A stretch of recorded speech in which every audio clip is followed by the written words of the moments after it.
correspondent in the British capital, Jonathan Sacerdoti. Jonathan, good afternoon. Thank you for being with us today. Good afternoon, Ayman. Jonathan, the right-wing press seems highly in favor of Cameron following the release of the tax records. Have the tides turned in favor of the Prime Minister?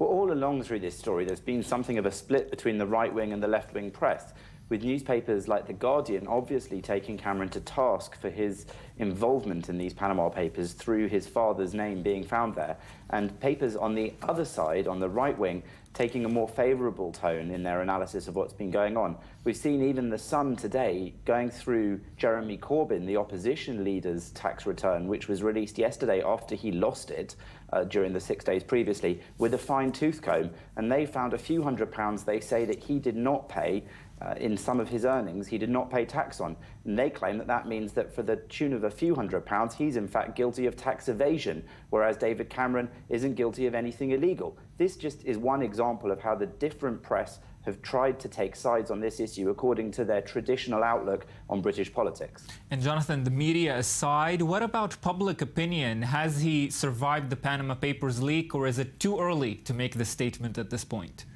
Well, Cameron will be pleased that the story seems to be moving on a bit. A draft proposal by the EU reveals today the plans to force big companies like Apple, Amazon and Starbucks to reveal how much they pay in tax under new EU rules. So somewhat connected, but taking the heat off people like David Cameron. And he will be thanking his fortunes that he's ridden through this week and not had to make any big concessions other than perhaps revealing more about his own personal finances than he had wished. But the remaining problem for him is this one that just doesn't seem to go away. The perception among some in the British public that David Cameron and other Tory ministers are wealthy and distant from the general public. And that means that this story has only made that a little bit worse for him, because it's made clear the large amounts of money that he's been dealing with in terms of family inheritance and the like. Yes, Jonathan Sacerdoti following closely the story for us in London. Thank you very much for being with us again today.